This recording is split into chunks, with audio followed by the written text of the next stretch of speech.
ദിലീപേട്ടൻ വേട്ടയാടപ്പെടുകയാണ് എന്നുള്ളൊരു തോന്നലുണ്ട്? തീർച്ചയായിട്ടും.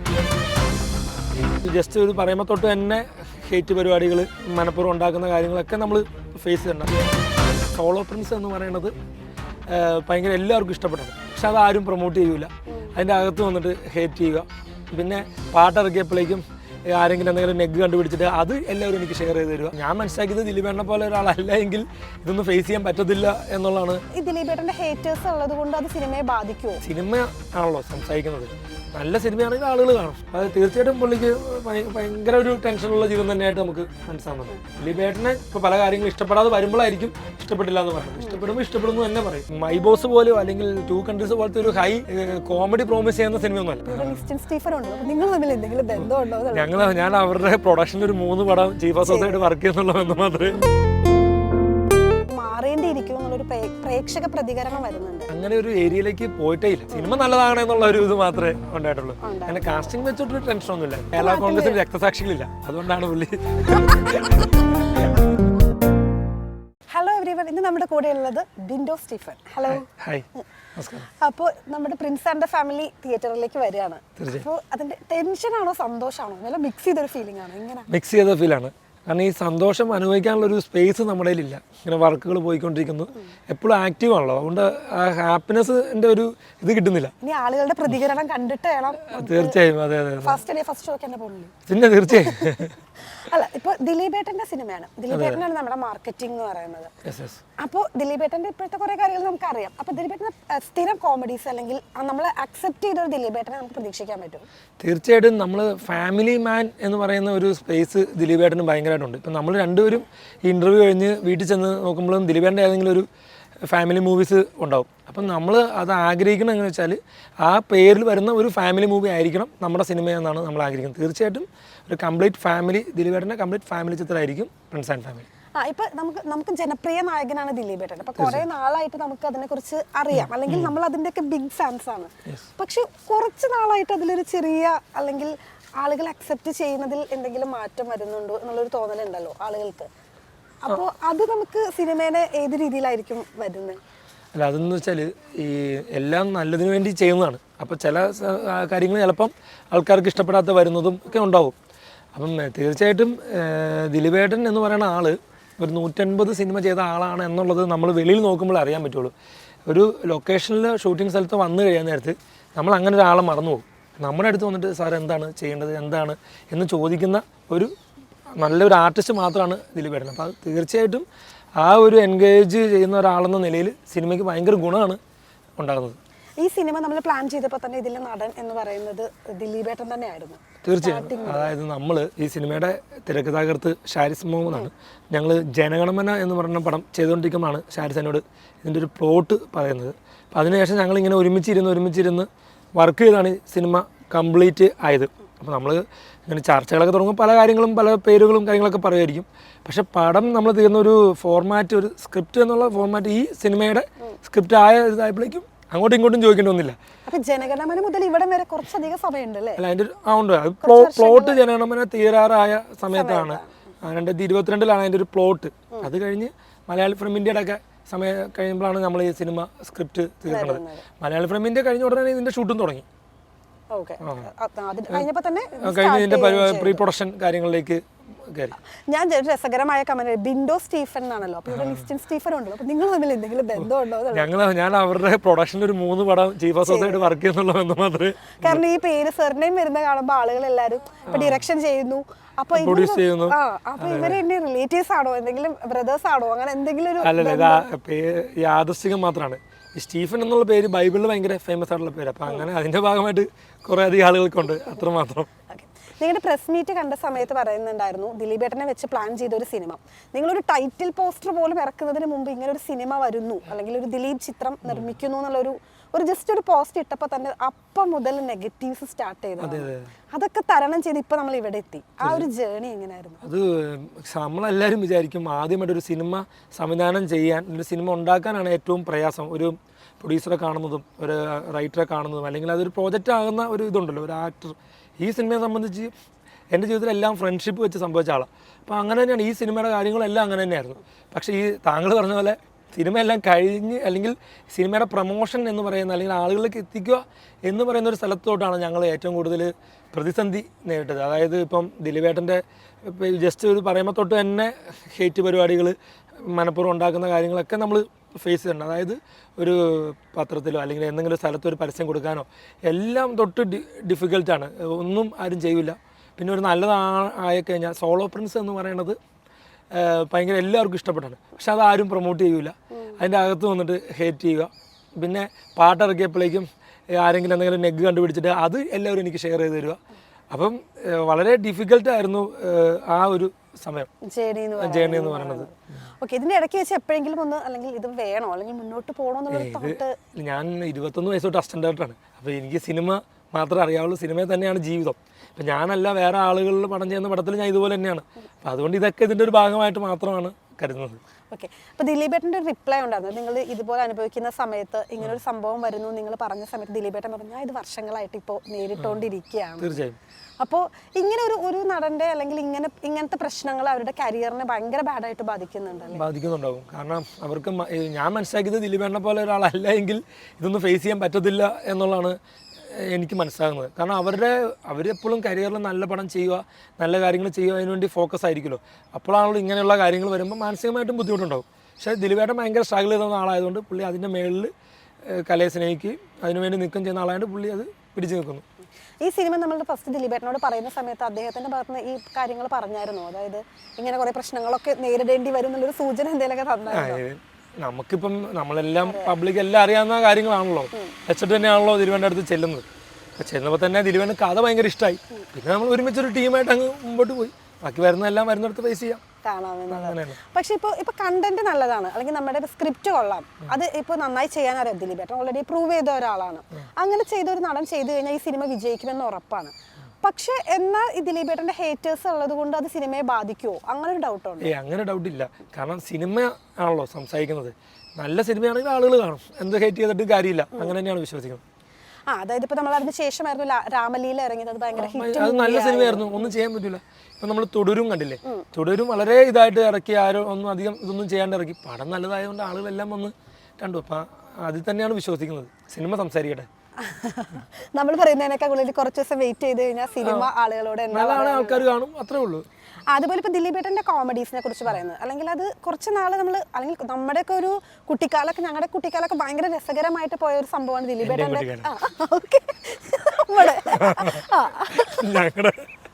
നമ്മുടെ ഓക്കെ, അപ്പൊ അങ്ങനെ പോയ ഒരു സമയമാണ്. ഇപ്പോഴും നമുക്കത് എൻജോയ് ചെയ്യാനും പറ്റുന്നുണ്ട്. പക്ഷെ ഈ പറഞ്ഞ പോലെ അതിന്റെ ഇടയ്ക്ക് മൈബോസ് വന്നു, 2 കൺട്രീസ് വന്നു. അത് കുറച്ച് വർഷങ്ങൾക്ക് ശേഷമാണ് അതൊക്കെ വർക്ക് ആവുകയും ചെയ്തു. പിന്നീട് ഇറങ്ങിയ സിനിമകൾ വർക്ക് ആവുകയും ചെയ്തില്ല. അപ്പൊ അതിന്റെ ഒരു സംഭവം എന്തായിരിക്കും? അല്ല, നമ്മൾ ഒരു ആക്ടറിൻ്റെ രീതിയിൽ ചിന്തിക്കുമ്പോൾ അവർ ഒരു സാധനം തന്നെ ആയിരിക്കില്ല ചെയ്യാൻ ശ്രമിക്കുന്നത്. അവർ പലതരത്തിലുള്ള ക്യാരക്ടേഴ്സിന് വേണ്ടി ട്രൈ ചെയ്യും. അപ്പം ചിലത് നല്ലതാവും, ചിലത് അത്ര ഉദ്ദേശിച്ച പോലെ ആവത്തില്ല. അത്രമാത്രമാണ്. ഒരേ സ്റ്റൈൽ പോകാതിരിക്കാൻ വേണ്ടി ശ്രമിക്കുന്നതുകൊണ്ടാണ്.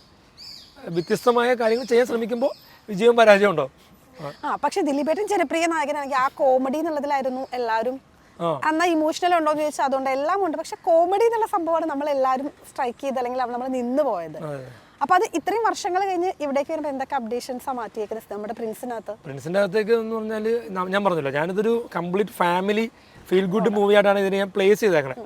അപ്പം നമ്മുടെയൊക്കെ വീടുകളിലുള്ള ഒരു ഫാമിലി നോക്കുന്ന ഒരാളായിട്ടുള്ള രീതിയിലാണ് ഞാൻ പ്രിൻസ് എന്ന് പറഞ്ഞ ക്യാരക്ടറിനെ ഞാൻ പ്ലേസ് ചെയ്തേക്കണം. അപ്പം നമ്മുടെ വീടിൻ്റെ അടുത്തുള്ള ഒരാളെ നമ്മൾ കാണുമല്ലോ, ഒരു ഇടത്തരം വീട്ടിൽ ജീവിക്കുന്ന ഒരാളുടെ പ്രശ്നങ്ങളും അയാളുടെ അഭിമുഖം. അതായത് കുറെ വർഷങ്ങളായിട്ട് കല്യാണം കഴിയാത്ത കുറച്ച് പ്രായമുള്ള ആള്, അങ്ങനത്തെ അല്ല കല്യാണം കഴിക്കാത്ത ആളാണ് ആള്. പിന്നെ അതിന്റെ പ്ലസ് വീട്ടിലെ കാര്യങ്ങൾ നോക്കേണ്ടി വരുന്ന ആള്. അപ്പൊ അച്ഛൻ കേരള കോൺഗ്രസ് രാഷ്ട്രീയ പാർട്ടിക്കാരനാണ്. പുള്ളിക്ക് ജോലിയും പരിപാടിയൊന്നുമില്ല. ഞങ്ങളുടെ അനിയന്മാർക്ക് ജോലിയൊന്നുമില്ല. അപ്പൊ ഇതെല്ലാം പുള്ളിയുടെ തലയിലാണ്. അപ്പൊ ഇതെല്ലാം ഇത് ചെയ്യേണ്ട ആളാണ് പുള്ളി. ഇതെല്ലാം നോക്കേണ്ട ഒരാളുടെ ഉത്തരവാദിത്തമുള്ള ഒരാളുടെ ലൈഫ്. അപ്പോൾ അതിൽ സംഭവിക്കുന്ന ഇമോഷൻസ് എല്ലാം നമ്മൾ അതേപടി കുറച്ചുകൂടി നാച്ചുറൽ ആണ് നമ്മൾ എടുത്തേക്കുന്നത്. അപ്പം നമ്മുടെ ഒരു വീട്ടിൽ നടക്കുന്ന കോമഡി പോലെ നമ്മൾ സംസാരിക്കുമ്പോൾ, ഇപ്പം നമ്മൾ സംസാരിക്കുമ്പോൾ എന്തെങ്കിലും ഒരു കോമഡി ഉണ്ടാകും, അതുപോലെ നമ്മുടെ വീട്ടിലെ ഇമോഷൻസ്, സങ്കടം, സന്തോഷം എല്ലാം കൂടി ക്ലബ് ചെയ്തിട്ടുള്ള ഒരു കംപ്ലീറ്റ് ഫാമിലി മൂവിയാണ്. ഇതൊരു ഈ മൈ ബോസ് പോലെയോ അല്ലെങ്കിൽ 2 കൺട്രീസ് പോലത്തെ ഒരു ഹൈ കോമഡി പ്രോമിസ് ചെയ്യുന്ന സിനിമയൊന്നുമല്ല. അത് നമ്മൾ അത് വെച്ച് എക്സ്പെക്ട് ചെയ്യുന്നു എന്നുള്ളതാണ്. അത് ഒരിക്കലും പാടില്ല. അതാണ് നമ്മൾ ആദ്യം തൊട്ട് ശ്രമിച്ചുകൊണ്ടിരിക്കുന്നത്. അങ്ങനെ എക്സ്പെക്ടേഷൻ ഈ സിനിമയ്ക്ക് ആവശ്യമേ ഇല്ല. നിങ്ങൾ ഒരു പ്രതീക്ഷയില്ലാതെ വളരെ സന്തോഷമായിട്ട് വന്നിട്ട് ഒരു സിനിമ കണ്ട് വളരെ സന്തോഷമായിട്ട് തിരിച്ചു പോകാൻ പറ്റുന്ന ഒരു സിനിമയാണ് ഞാൻ പ്രോമിസ് ചെയ്യുന്നത്. ഇപ്പം നമ്മൾ ഇപ്പോൾ മൈബോസിനെ കുറിച്ചും ടു കൺട്രീസിനെ കുറിച്ചൊക്കെ പറഞ്ഞതുപോലെ തന്നെ ഇപ്പം ഇടയ്ക്ക് ഇറങ്ങിയ ദിലീപേട്ടൻ്റെ മൂവിയാണ് പവി കെയർടേക്കർ.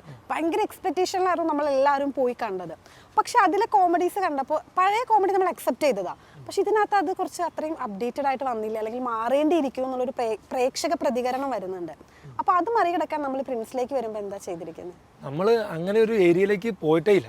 നമ്മൾ വേറൊരു സിനിമേനെ കമ്പയർ ചെയ്യുകയോ അല്ലെങ്കിൽ ദിലീപേട്ടൻ്റെ സ്ഥിരം കോമഡികളൊന്നും അങ്ങനെയൊന്നും നമ്മൾ ഇതിനെ കമ്പയർ, നമ്മൾ ഇപ്പം നേരത്തെ സൂചിപ്പിച്ച പോലെ പ്രിൻസ് എന്നൊരു ക്യാരക്ടർ എടുത്തിട്ട് ഇവിടെ ഏറ്റവും നന്നായിട്ട് ചെയ്യാൻ കഴിവുള്ള നല്ല ആക്ടേഴ്സിൽ ഒരാളായി ദിലീപേട്ടനെ ആ ക്യാരക്ടറിലേക്ക് നമ്മൾ പ്ലേസ് ചെയ്യുകയാണ് ചെയ്തത്.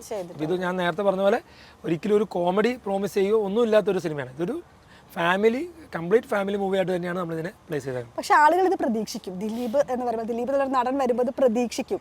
അപ്പൊ അത് നമുക്ക് സിനിമയിലോട്ട് വരുമ്പോൾ അത് നമ്മൾ തുടങ്ങി ഒരു 5 മിനിറ്റ് കഴിയുമ്പോഴേക്കും സിനിമയുടെ ഒരു രീതി ട്രാക്കിലേക്ക് ആകുമ്പോഴേക്കും ആളുകൾക്ക് മനസ്സിലാവുമെന്ന് പ്രതീക്ഷിക്കുന്നു. ഓക്കെ. അപ്പൊ നമ്മൾ ഈ സിനിമ ചെയ്ത സമയത്ത് എല്ലാ കാസ്റ്റിംഗ് ഒക്കെ ഏകദേശം സെറ്റ്. അപ്പൊ അനിയനായിട്ട് ധ്യാൻ ചേട്ടനാണ് വരുന്നത് എന്നുള്ളതൊക്കെ. ധ്യാൻ ഈ കഥ മുമ്പോട്ട് പോയപ്പോൾ തന്നെ ധ്യാൻ മനസ്സിലുണ്ടായിരുന്നു. പിന്നെ മലയാളി, ഞാൻ ചീഫ് അസോസിയേറ്റ് ആയിരുന്നു. അപ്പോൾ ധ്യാൻ മലയാളിയിൽ ഉണ്ട്. അപ്പോൾ എല്ലാം ഓൾറെഡി സംസാരിച്ചിട്ടുണ്ട്. അല്ലെങ്കിൽ ഇങ്ങനെ ഒരു പരിപാടി ഉണ്ടാവും ഉണ്ടെങ്കിൽ വന്ന് ചെയ്യണമെന്ന് നേരത്തെ തന്നെ പറഞ്ഞിട്ടുണ്ട്. അപ്പോൾ കറക്റ്റായപ്പോൾ ഞാൻ വന്ന് ചെയ്തിട്ട് പോയി. അങ്ങനെ പിന്നെ ദിലീപേട്ടൻ പറയുന്നത് ഇതൊരു ആനുകാലിക പ്രസക്തിയുള്ള സിനിമയാണ്. അപ്പൊ എന്ത് സബ്ജക്റ്റ് ആണെന്നുള്ളത് ഇതുവരെ നമുക്ക് മനസ്സിലാവും. ഫാമിലി സിനിമയാണെന്ന് മനസ്സിലായി. എനിക്ക് ഇപ്പൊ കംപ്ലീറ്റ് ആയിട്ട് പറയാൻ പറ്റില്ല, എന്നാലും നമുക്ക് പ്രേക്ഷകർക്ക് വേണ്ടി എന്തെങ്കിലും ഒരു ക്ലൂ തരാം. ഇടത്തരം ക്രിസ്ത്യൻ കുടുംബത്തിലൊക്കെ നടക്കുന്ന എല്ലാ വീടുകളിലും സംഭവിക്കുന്ന കാര്യങ്ങളൊക്കെ തന്നെയുള്ള സ്ട്രഗിളിങ്ങും ഹാപ്പിനെസ് ഒക്കെ ഉള്ള ഒരു കുടുംബ സിനിമയാണ്. അത്ര ഇപ്പൊ പറയാൻ പറ്റും. അങ്ങനെ വലിയ കാര്യങ്ങളൊന്നുമില്ല, അങ്ങനെ ഭയങ്കര കാര്യങ്ങളൊന്നുമില്ല. ഞാൻ പറഞ്ഞല്ലോ, ഒരു സിമ്പിൾ ഫീൽ ഗുഡ് മൂവിയാണ്. അങ്ങനെ എക്സ്പെക്ട് ചെയ്തിട്ട് പോയാൽ മതി എന്നുള്ളത് തന്നെയാണ്. ഓക്കെ. അതുപോലെ ജോണി ആന്റണി സാറിന്റെ ഒരു സ്പീച്ച് നിങ്ങളുടെ അതിന്റെ ഇടയ്ക്ക് പ്രസ് മീറ്റിന്റെ ഇടയ്ക്ക് ഭയങ്കര കോമഡി ആയിട്ട് പറയുന്നുണ്ടായിരുന്നു. അപ്പോ ചേട്ടനെ കുറിച്ച് പറയുന്നുണ്ടായിരുന്നു, എങ്ങനെ വേണമെങ്കിൽ നിൽക്കാൻ അറിയുന്ന ഒരു കൂത്താട്ടുകളക്കാരൻ. കൂത്താട്ടുകളല്ല, സ്ഥലം കടുത്തുരുത്തി. അത് പിന്നെ കോമഡി പറഞ്ഞ കൂട്ടത്തിലേക്ക് മാറിപ്പോയതാണ്. സ്ഥലം ജസ്റ്റ് മാറിപ്പോയാണ്. പിന്നെ കേരള കോൺഗ്രസ് ഒന്നുമല്ല.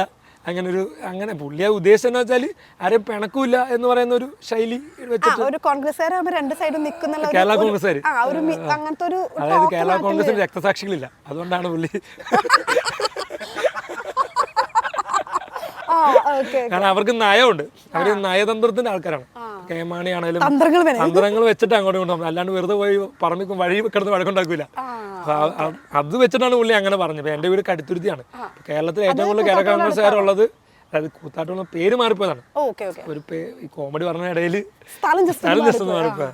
ഈ കേരളത്തിൽ ഏറ്റവും കൂടുതൽ കേരള കോൺഗ്രസ്സുകാരുള്ള സ്ഥലം കടുത്തുരുത്തിയാണ്. നമ്മൾ കഥ പറയുമ്പോഴൊക്കെ ദിലീപേട്ടനോടൊക്കെ പറയണത് അങ്ങനെയാണ്. അപ്പൊ അത് വെച്ച് പുള്ളി എന്റെ ഒരു ക്യാരക്ടർ വെച്ച് ഞാൻ എല്ലാവരെയും അങ്ങനെ ഡീൽ ചെയ്യണത്. ആരെയും എല്ലാവരും ഇതായിട്ടുള്ള രീതിയിലാണ് നമ്മൾ അറിഞ്ഞുകൊണ്ട് ചെയ്യണമല്ല. നമ്മൾ ഇപ്പം ആരെയും കുറ്റം പറയൂല, ആരെങ്കിലും പറയുകയാണെങ്കിൽ നമ്മുടെ ഇതായിട്ടുള്ള രീതിയിൽ അവിടെ പറയുള്ളൂ. അതൊക്കെ വെച്ച് പുള്ളി പിന്നെ എന്നെ വർഷങ്ങളായിട്ട് പരിചയം. ഞാൻ അന്ന് പറഞ്ഞത് സീരിയസ് ആയിട്ട് പറഞ്ഞാണ്. പുള്ളി എന്നെ ഞാൻ ഡയറക്റ്റ് ചെയ്യുമോ ഇല്ലയോ എന്ന് അറിഞ്ഞിട്ടൊന്നുമല്ല. ഒരു 7-8 വർഷമായിട്ട് എന്നെ ഒരു 3 ദിവസം കൂടുമ്പോൾ 4 ദിവസം കൂടുമ്പോൾ എന്നെ ഉണ്ടോ വിശേഷം ഒന്ന് വിളിച്ച് തിരക്കും. അങ്ങനത്തെ ഒരാളാണ്. അത് എന്നെ മാത്രമല്ല കേട്ടോ, പുള്ളി അതുപോലെ ഒരു 10-20 പേരെ വിളിക്കുന്നുണ്ടോ. പുള്ളി അങ്ങനത്തെ ഒരാളാണ്. CID മൂസ പോലെയൊക്കെ സിനിമകളൊക്കെ എടുത്തിട്ടുള്ള ആളാണ്. അപ്പൊ ഡയറക്ഷനിൽ എന്തെങ്കിലും ഹെൽപ്പ് അങ്ങനെ എന്തെങ്കിലുമൊക്കെ ചോദിച്ചിട്ടുണ്ടോ? അങ്ങനെ ഒന്നും ചോദിച്ചിട്ടില്ല. നമുക്ക് വ്യക്തമായിട്ട് ഈ ജോണി ചേട്ടൻ്റെ ക്യാരക്ടർ എങ്ങനെ ചെയ്യണം എന്നുള്ളത് നമുക്ക് വ്യക്തമായൊരു ഐഡിയ ഉണ്ട്. എനിക്ക് ജോണി ചേട്ടനെ പേഴ്സണലി അറിയാവുന്നതുകൊണ്ട് എനിക്ക് ആ മാനസങ്ങൾ മതി. എനിക്ക് ജോണി ചേട്ടൻ അപ്പോൾ ആ മാനസങ്ങൾ എനിക്കറിയാം. അപ്പോൾ അത് നാച്ചുറലായിട്ട് അങ്ങ് സംഭവിക്കും. പുള്ളിക്ക് ടെൻഷൻ ഉണ്ടാവും, നമ്മൾ പറയുമ്പോൾ പുള്ളി അതനുസരിച്ച് ചെയ്യും. എല്ലാവരും നമുക്ക് അറിയാം. പിന്നെ ഈ സിനിമയിൽ ഒരു 5-6 പേരാണ് നമ്മൾ അറിയുന്ന നോൺ ആർട്ടിസ്റ്റുകൾ. ബാക്കി എല്ലാം ഞാൻ ഓഡിഷൻ വഴി എടുത്ത പുതിയ ആളുകളാണ്. ഓപ്പൺ ഓഡിഷൻ അല്ല, നമ്മളെ ഓരോ ക്യാരക്ടേഴ്സിനെ വെച്ചിട്ട് കാസ്റ്റിംഗ് ഡയറക്ടർ ബിനോയ് നമ്പാല എന്ന് പറഞ്ഞ ആളാണ്. അപ്പോൾ ഇതിനു മുമ്പത്തെ മലയാള ഫിലിം ഇന്ത്യയിലും ഞാൻ അനുഭവിച്ച നെയ്മറിലും ഒക്കെ പുള്ളിനെയാണ് കാസ്റ്റിംഗ് ഡയറക്ടർ വെച്ചേക്കുന്നത്. ഇതെല്ലാം ഞാൻ പറഞ്ഞല്ലോ, ഇതൊരു ഫ്രണ്ട്ഷിപ്പിൻ്റെ തുടർച്ചയാണ്. അപ്പോൾ എല്ലാവർക്കും എല്ലാം അറിയാം. അപ്പം അങ്ങനെ ഇന്ന ആളെ എനിക്ക് വേണമെന്ന് പറയുമ്പോൾ അവർ ഇന്ന ആളെ കണ്ടെത്തി തരും. അങ്ങനെയാണ്. അപ്പം ഈ പുതിയ ആളുകളുടെ ഒരു ഫ്രഷ്നെസ് ഈ സിനിമയ്ക്കുണ്ട്. എനിക്ക് മ്യൂസിക് ഡയറക്ടറും അത് നമുക്ക് നിർബന്ധം ഉണ്ടായിരുന്നു, പുതിയൊരാൾ മതിയെന്ന്. അപ്പം ഞങ്ങളിങ്ങനെ പുതിയൊരാളെ നോക്കുന്നപ്പം ഒരു ദിവസം ലിസ്റ്റംബറോയായിട്ട് സംസാരിച്ചുകൊണ്ടിരിക്കുമ്പോൾ നിനക്ക് പുതിയ ആളാണോ, അങ്ങനെയാണ് ഒരുത്തരം എൻ്റെ ഉണ്ടെന്ന് പറഞ്ഞിട്ട് അവർ വേറൊരു പടത്തിന് വേണ്ടി കൊണ്ടുവന്നതാണ്. അപ്പം ആ പാട്ട് ലിസ്റ്റംബോ എപ്പോഴും പാടുമായിരുന്നു. ഇയാൾ ഉണ്ടാക്കിയ പാട്ട് എപ്പോൾ ഞാൻ ചോദിക്കും അതൊരു പയ്യൻ ഉണ്ടാക്കിയ പാട്ടാടാ അപ്പം അവനെ തന്നെ നമുക്ക് തന്ന് അങ്ങനെ തുടങ്ങിയതാണ്. അല്ല ഇപ്പൊ നമ്മൾ ദിലീപേട്ടനാണല്ലോ നമ്മുടെ നായകൻ വരുന്നത്. അപ്പൊ ഓൾറെഡി അദ്ദേഹത്തിന്റെ കുറച്ച് പ്രശ്നങ്ങളുണ്ട്. അതിന്റെ കൂടെ പുതിയ ആളുകളെ കാസ്റ്റ് ചെയ്യുമ്പോൾ അപ്പൊ അതിന്റെ അതൊരു എപ്പോഴും റിസ്ക് ആണല്ലോ സിനിമ എന്ന് പറയുന്നത്. പിന്നെ പുതിയൊരാളെ കാസ്റ്റ് ചെയ്യണോ അല്ലെങ്കിൽ ഓൾറെഡി ഇപ്പോൾ ഫേമസ് ആയിട്ടുള്ള ആളുകളുണ്ട്, അപ്പോൾ അവരുടെ പേരും കൂടെ നമുക്ക് മാർക്കറ്റിങ്ങിന് യൂസ് ചെയ്യാം. ഇപ്പൊ ഇന്ന ആളാണ് ചെയ്യുന്നത് എന്ന് പറയുമ്പോൾ ഉണ്ട്, പുതിയൊരാൾക്ക് ആ ഒരു മേൽവിലാസം ഇല്ല. അപ്പൊ അങ്ങനെ റിസ്ക് എടുക്കണമെന്ന് ആലോചിച്ചായിരുന്നു. ഓരോ സിനിമയ്ക്കും ഓരോ സ്വഭാവമാണുള്ളത്. അപ്പോൾ ആ സിനിമയ്ക്ക് ഉതകുന്ന ആളുകളെ നമുക്ക് എന്ത് പറഞ്ഞാലും എടുക്കാൻ പറ്റുള്ളൂ. ഇപ്പോൾ ഒരു മാർക്കറ്റ് കിട്ടാൻ വേണ്ടി ഒരാളെ കൊണ്ടിടാൻ ആസ് എ ഡയറക്ടർ എനിക്ക് പറ്റത്തില്ല. എനിക്ക് ആ ക്യാരക്ടർ എന്താണോ അത് ഞാൻ എൻ്റെ രീതി ചിന്തിക്കുമ്പോൾ അങ്ങനെ ചെയ്യാൻ പറ്റുള്ളൂ. ഇപ്പൊ പറഞ്ഞു ചീഫായിട്ട് നിന്നിട്ട് കുറേ നാളായത്. ഏകദേശം ഇൻഡിപെൻഡന്റ് ആയിട്ട് ഒരു സിനിമ എടുക്കാൻ എത്ര വർഷങ്ങൾ എടുത്തിട്ടുണ്ടാവും? ഞാൻ 2011 അസിസ്റ്റന്റ് ഡയറക്ടറായിട്ട് വരുന്നത്. ഇപ്പം 2024 എൻ്റെ സിനിമയുടെ പൂജ തുടങ്ങണം. അപ്പം അത്രയും വർഷം എടുത്തു. അത് എടുത്തതെന്ന് പറയണത് നമ്മളിങ്ങനെ ഓരോ പടങ്ങൾ ചെയ്ത് ഓരോ സുഹൃത്തുക്കളുടെ പടങ്ങൾ ചെയ്ത് അങ്ങനെ ഓരോ ശ്രമങ്ങളുണ്ടാവും, നടക്കും, അത് നടക്കാണ്ട് വരും, പിന്നെ ശ്രമിക്കും, നടക്കാണ്ട് വരും, അങ്ങനെയൊക്കെ. അത് ഇത്രയും വർഷത്തെ ഏകദേശം എനിക്ക് 2014 വർഷത്തോളം വെയിറ്റ് ചെയ്തിട്ടാണ് ഈ ഇൻഡിപെൻഡന്റ് ആയിട്ട് ഒരു സിനിമ എടുക്കുന്നത്. വെയിറ്റ് ചെയ്യണതല്ല, സംഭവിക്കണതാണ്. അല്ല ആ ഒരു ജേണിയിലേക്ക് എത്താൻ കാരണം ഇതിനു മുമ്പ് ശ്രമിച്ചിട്ടുണ്ടായിരുന്നു. വർഷങ്ങളായിട്ട് നമ്മൾ സിനിമയിൽ ജോയിൻ ചെയ്യാൻ അന്നോട്ട് ശ്രമിക്കുകയാണല്ലോ. അപ്പം ഓരോരുത്തരോട് വർക്ക് ചെയ്യുമ്പോഴൊക്കെ എല്ലാ അസിസ്റ്റന്റ് ഡയറക്ടർമാരും അന്നോട്ട് ശ്രമിക്കുന്നതാണ്. അവരുടെ ഒരു കറക്റ്റ് ടൈമും കാര്യങ്ങളും വരുന്നത് അവർ സിനിമ ചെയ്യുന്ന ദിവസമായിരിക്കും. സംഭവിച്ചു പോകണം അത്രേ ഉള്ളൂ. ഓക്കെ. അപ്പോൾ ഇങ്ങനെ ഒരു ആഗ്രഹം ഉണ്ടായിരുന്നു, എൻ്റെ ഫസ്റ്റ് സിനിമയിലെ നായകൻ ഇയാളായിരിക്കണം, അല്ലെങ്കിൽ ഇങ്ങനെ ഒരു സൂപ്പർ സ്റ്റാറിനെ വെച്ച് അങ്ങനെയൊന്നും ഇല്ല. സിനിമയ്ക്കായിരുന്നു ഞാൻ എപ്പോഴും ഇമ്പോർട്ടൻ്റ് കൊടുത്തിരുന്നത്. ഈ സിനിമ സംഭവിച്ചപ്പോൾ ഇതിന് പറ്റുന്ന ആള് ദിലീപേട്ടനായി ഫീൽ ചെയ്തു, അങ്ങനെ ദിലീപേട്ടനായിട്ട് പോയി. ഞാൻ ചോദിക്കുന്നത് ഇത്രയും വർഷം വെയിറ്റ് ചെയ്യുമ്പോൾ നമ്മൾ റിസ്കുകൾ എടുക്കുന്നത് കുറവായിരിക്കുമല്ലോ, അപ്പൊ അതുകൊണ്ടാണ് ഞാൻ ഈ കാസ്റ്റിംഗ് വന്ന സമയത്ത് ഇങ്ങനെ ഒരു ടെൻഷൻ ഉണ്ടായിരുന്നോ എന്ന് ചോദിച്ചത്. കാസ്റ്റിംഗ് ഒന്നും ടെൻഷൻ ഉണ്ടായില്ല, സിനിമ നല്ലതാണ് എന്നുള്ള ഒരു ഇത് മാത്രമേ ഉണ്ടായിട്ടുള്ളൂ. അങ്ങനെ കാസ്റ്റിംഗ് വെച്ചിട്ട് ടെൻഷൻ ഒന്നും ഇല്ലായിരുന്നു. ഈ സിനിമയുടെ ഒരു പ്ലോട്ട് കിട്ടിയത് അവിടെ നിന്നാന്ന് പറഞ്ഞല്ലോ, ആ ഒരു സിറ്റുവേഷൻ ഓർക്കുന്നുണ്ടോ? അല്ല, അവിടെ നിന്ന് കിട്ടിയതല്ല, പ്ലോട്ട് ഓൾറെഡി ഷാരിസ് ഉണ്ടാക്കി വെച്ചേക്കണാണ്. ഷാരിസിന്റെ ഓൺ പ്ലോട്ട് ഷാരിസ് എന്നോട് ഷെയർ ചെയ്തത് ഈ സമയത്തിൽ ജനറലൊക്കെ തീരാവുന്ന സമയത്ത് എന്നോട് ഇങ്ങനെ ഷെയർ ചെയ്തു, അത്രേ ഉള്ളൂ. നമ്മളിപ്പോ കാസ്റ്റിംഗിലേക്ക് വരുമ്പോൾ കോടതി സമക്ഷം ബാലൻ വക്കീലിന് ശേഷം ദിലീപേട്ടന്റെ അച്ഛനും അമ്മയായിട്ട് സിദ്ദിഖ് സാറും ബിന്ദു ചേച്ചിയാണ് വരുന്നത്. അത് കണ്ടിട്ട് അങ്ങനെ എടുത്തതാണോ? അല്ലല്ല, നമ്മളിങ്ങനെ സംസാരിച്ച് ബേബി എന്നാണ് ക്യാരക്ടറിന്റെ പേര്. അപ്പൊ ഇത് സിദ്ദിഖേട്ടൻ ചെയ്ത് കഴിഞ്ഞാൽ അടിപൊളിയായിരിക്കും എന്ന് പറഞ്ഞാൽ അങ്ങനെ അതിലെ പോലെ ഒരു വൈബ് അച്ഛനാണോ? അങ്ങനത്തെ അല്ലല്ല, ഇതൊരു തനി നാടൻ വീട്ടിലെ അങ്ങനത്തെ നാടൻ കേരള കോൺഗ്രസ് രാഷ്ട്രീയ പരിപാടികളും ഒരു നല്ല അച്ഛൻ എന്ന് പറയണ അങ്ങനത്തെ ഒരാള്. പക്ഷെ വേറെ ജോലികളൊന്നും ഇല്ല, പുള്ളി ഇതൊന്നും ജോലികളൊന്നും ചെയ്തിട്ടില്ല, അറിഞ്ഞിട്ടില്ല. രാഷ്ട്രീയമായിരുന്നു ജോലി പുള്ളിയുടെ. എപ്പോഴും പുള്ളി ലൈവായിരിക്കും, അങ്ങനത്തെ ഒരു അച്ഛൻ. എന്നാൽ വീട്ടിലെ കാര്യങ്ങളിലെ പ്രതിസന്ധികളെല്ലാം വരുമ്പോൾ ഒരു അച്ഛൻ എന്ന നിലയിൽ തന്നെ അതെ ഒരു നാടൻ നല്ല അച്ഛൻ. അവരുടെ ഒരു കോംബോ നമ്മൾ അങ്ങനെ കണ്ടതുകൊണ്ടേ അതുപോലെ ഇങ്ങോട്ട് വീണ്ടും വരുമോ ഇല്ല, നമ്മൾ അങ്ങനെ ഒരു റീപ്ലേസ്മെന്റ് ചെയ്തൊന്നുമല്ല. നമ്മൾ ഇതെല്ലാം ഇങ്ങനെ അവിചാരിതമായിട്ട് സംഭവിച്ചത് തന്നെയാണ്. ഇങ്ങനെ ബേബി ആയിട്ട് ചെയ്ത് നല്ലതായിരിക്കുമല്ലോ, പിന്നെ പെർഫോമൻസ് ചെയ്യാൻ പറ്റുന്ന ആൾക്കാർ എന്നൊക്കെ ചിന്തിച്ചപ്പോൾ ഞാൻ ബിന്ദു ചേച്ചി അമ്മയായിട്ട് വന്നു കഴിഞ്ഞാൽ ജാൻസി എന്നാണ് കഥാപാത്രത്തിന്റെ പേര്. അപ്പോൾ ഒരു ക്രിസ്ത്യൻ കുടുംബത്തിലേക്കുള്ള ഒരു ജാൻസി, പുള്ളിക്കാരി അങ്ങനത്തെ ഒക്കെ രീതിയിൽ സംസാരിക്കണ ബിന്ദു ചേച്ചിക്ക് ചെയ്യേണ്ട രീതിയിലുള്ള ഒരു ക്യാരക്ടർ ആയതുകൊണ്ടാണ് ബിന്ദു ചേച്ചിയിലേക്ക് ചെന്നത്. ഓക്കെ. ഇനി നമ്മൾ ഈ സിനിമയുടെ അവസാനമായി ടീസറിന്റെ അവസാനം നമ്മൾ ഡയലോഗ് കാണുന്നുണ്ട്, എൻ്റെ ലൈഫ് പുറത്തുനിന്ന് നോക്കുന്നവർക്ക് ഒരു കോമഡിയാണ് ദിലീപേട്ടൻ ആ ക്യാരക്ടറായിട്ട് പറയുന്നതാണ്. പക്ഷെ നമ്മൾ അദ്ദേഹത്തിന്റെ റിയൽ ലൈഫുമായിട്ട് ഒന്ന് കമ്പയർ ചെയ്ത് നോക്കുമ്പോഴും ഇപ്പോഴത്തെ അദ്ദേഹത്തിന്റെ അവസ്ഥ അങ്ങനെ ഉദ്ദേശിച്ചില്ല. കാരണം നിങ്ങൾ ഈ സിനിമ കണ്ടു കഴിയുമ്പോൾ മനസ്സിലാവും പ്രിൻസ് എന്നുള്ള ക്യാരക്ടർ അങ്ങനെ പറയുന്നത് അയാളുടെ അവസ്ഥ കൊണ്ട് ആണ് അങ്ങനെ പറയുന്നത്. സിനിമയിലെ പ്രിൻസ് എന്നുള്ള ക്യാരക്ടറിന്റെ അവസ്ഥ കൊണ്ടാണ് അയാൾ അങ്ങനെ പറയുന്നത് എന്ന് നിങ്ങൾക്ക് സിനിമ ഫുള്ള് കാണുമ്പോൾ മനസ്സിലാവും. അപ്പൊ പേഴ്സണലി ദിലീപേട്ടൻ വേട്ടയാടപ്പെടുകയാണ് എന്നുള്ളൊരു തോന്നലുണ്ടോ? അല്ല, തീർച്ചയായിട്ടും ദിലീപേട്ടൻ്റെ കൂടെ ഇപ്പോൾ ഒരു വർഷത്തോളമുള്ള ജേർണിയിൽ നമുക്ക് ഭയങ്കരമായിട്ട് മനസ്സിലാവും പുള്ളി അനുഭവിക്കുന്നത്. നമ്മളിപ്പോൾ ഒരു കണ്ടന്റ് ഇറക്കാൻ പോകുന്ന പറയുമ്പോൾ തന്നെ കുറേ കാര്യങ്ങൾ ഓപ്പോസിറ്റ് വരുമ്പോൾ ഇപ്പം ഇത് ചെയ്യേണ്ട കാര്യമില്ലല്ലോ എന്ന് നമുക്കും മനസ്സിലാവും. അപ്പോൾ അത് തീർച്ചയായിട്ടും പുള്ളിക്ക് ഭയങ്കര ഒരു ടെൻഷനുള്ള ജീവിതം തന്നെയായിട്ട് നമുക്ക് മനസ്സിലാവുന്നുണ്ട്. മാജിക് ഫ്രെയിമിന്റെ ബാനറിൽ ഒരു സിനിമ ഇറങ്ങുന്നു, ലിസ്റ്റൻ സ്റ്റീഫൻ പ്രൊഡ്യൂസ് ചെയ്യുന്നു എന്ന് പറയുമ്പോൾ അവർ തരുന്ന ഒരു മിനിമം പ്രോമിസ് നമുക്കുണ്ട്, എന്തായാലും ഒരു മിനിമം ഗ്യാരണ്ടി ഉണ്ട്. അപ്പൊ അത് ദിലീപേട്ടൻ എന്നുള്ള സംഭവം വരുമ്പോഴാണ് ആളുകൾ അത് രണ്ടായിട്ട് ചിന്തിക്കുന്നത്. പക്ഷെ എനിക്ക് തോന്നുന്നു കരിയറിന്റെ കാര്യത്തിൽ അദ്ദേഹത്തിന്റെ പേഴ്സണൽ ലൈഫും കൂടി അങ്ങനെ മിക്സ് ചെയ്യേണ്ട ആവശ്യമില്ല. പിന്നെ ബ്രോ പറഞ്ഞതിൽ എനിക്കുള്ള ഒരു തിരുത്തം എന്താണെന്ന് വെച്ചാൽ ദിലീപേട്ടൻ്റെ ഒരു നല്ല സിനിമ അല്ലെങ്കിൽ ആളുകൾ നിരസിക്കത്തില്ല. ദിലീപേട്ടനെ ഇപ്പോൾ പല കാര്യങ്ങളും ഇഷ്ടപ്പെടാതെ വരുമ്പോഴായിരിക്കും ഇഷ്ടപ്പെട്ടില്ല എന്ന് പറയുന്നത്. ഇഷ്ടപ്പെടുമ്പോൾ ഇഷ്ടപ്പെടുന്നു തന്നെ പറയും. അപ്പം അതുകൊണ്ട് പേഴ്സണൽ കാര്യങ്ങളൊന്നും എനിക്ക് അങ്ങനെ തോന്നിയിട്ടില്ല. ദിലീപേട്ടൻ നല്ല സിനിമ ചെയ്യുമ്പോൾ ആളുകൾ നല്ല സിനിമയായിട്ട് കാണുന്നു. അങ്ങനെ തന്നെയാണ് വിചാരിക്കുന്നത്. കണ്ടന്റ് നോക്കിയാൽ മതി, കണ്ടന്റ് മാത്രമേ ഉള്ളൂ ദിലീപേട്ടൻ. പെർഫോം ചെയ്യുന്നത് അതെ എന്താണെന്നുള്ളത് അതെ മാത്രം. വേറെ കാര്യങ്ങളൊന്നും ബാധിക്കത്തില്ല. ഞാൻ പറഞ്ഞല്ലോ ഫൈനലി സിനിമ മാത്രമേ സംസാരിക്കുള്ളൂ. ദിലീപേട്ടൻ സ്പോട്ട് ഇംപ്രൈസേഷന്റെ ആളാണെന്ന് കേട്ടു. അങ്ങനെ പഴയ കുറെ നടന്മാർ അങ്ങനെ ആണെന്ന് കേട്ടു. ഇവിടെ അതുപോലെ സംഭവിച്ചിട്ടുണ്ടോ? ഇവരെല്ലാവരും അങ്ങനെ തന്നെയാണ്. സ്പോട്ട് ഇംപ്രൈസേഷൻ എന്ന് പറഞ്ഞാൽ നമ്മളൊരു ക്യാരക്ടർ പറഞ്ഞു കൊടുത്തിട്ട് ഡയലോഗ് പറഞ്ഞു കൊടുക്കുമ്പോൾ ദിലീപേട്ടൻ അറിയാതെ തന്നെ വരും. സിറ്റുവേഷനിൽ വരുമ്പോൾ ദിലീപേട്ടൻ ചോദിക്കും ഇത് പറയും, അത് ഓക്കെ ആണോ എന്ന് ചോദിക്കുമ്പോൾ നമുക്ക് ഓക്കെ ആയിട്ടുള്ളത് നമ്മൾ എടുക്കും, അല്ലാതെ ചേട്ടാ അത് അത്ര ഇതായില്ല എന്ന് പറയും. ദിലീപേട്ടൻ അത് പറയുന്നു പോകുന്നു, അങ്ങനെയാണ്. അപ്പൊ കിട്ടുന്നത് നമ്മളോട് ജസ്റ്റ് ഷെയർ ചെയ്യും. അപ്പൊ കുറെ നാളത്തെ കാത്തിരിപ്പിന് ശേഷം സിനിമ സംഭവിക്കാൻ പോവാണ്, അല്ലെങ്കിൽ കുറെ വർഷം 13-14 വർഷമായില്ലേ? അപ്പൊ അതിന്റെ ഒരു എല്ലാം കൂടെ ചേർന്ന ഒരു ഫീലിംഗിലാണ് നിൽക്കുന്നത്. അപ്പൊ നമ്മുടെ പ്രേക്ഷകരോട് എന്താ പറയാനുള്ളത്? തീർച്ചയായിട്ടും ജീവിതത്തിൽ ഇത്ര നാൾ ആഗ്രഹിച്ചിരുന്ന ഒരു കാര്യം നടക്കുന്നതിന്റെ വളരെയധികം സന്തോഷമുണ്ട്. ഈ ജോലികളെല്ലാം പോകുന്നുണ്ട്, ഈ ടെൻഷനും എല്ലാം അതിന്റെ കൂടെ തന്നെ പോകുന്നുണ്ട്. പക്ഷെ ഇതെല്ലാം ആസ്വദിക്കുന്നുണ്ട്. ഈ സിനിമ എന്ന് പറയുന്നത് ഒരു പ്രതീക്ഷയും ഇല്ലാണ്ട്, ഒരു എക്സ്പെക്റ്റേഷനും ഇല്ലാണ്ട്, ഒരു സാധാരണ ഒരു ഫാമിലി ചിത്രം കാണാൻ വരുക ആളുകൾ, നിങ്ങൾക്ക് ഹാപ്പി ആവും. വളരെ അധികം സന്തോഷത്തിൽ സിനിമ കണ്ടിട്ട് പോകാം എന്നുള്ളതാണ് ആസ് എ ഡയറക്ടർ നിലയിൽ എനിക്ക് പ്രേക്ഷകരോട് പറയാനുള്ളത്. പ്രിൻസ് ആൻഡ് ദ ഫാമിലി നമ്മൾ കുറെ നാളത്തെ പ്രതീക്ഷയ്ക്ക് ശേഷം ഇരിക്കുകയാണ്. ആളുകൾ എല്ലാവരും ദിലീപേട്ടൻ്റെ ഒരു കംബാക്ക് പ്രതീക്ഷിച്ചിരിക്കുകയാണ്. അപ്പൊ അത് അതുപോലെ തന്നെ സംഭവിക്കട്ടെ. എല്ലാവിധ ആശംസകളും. Thank you.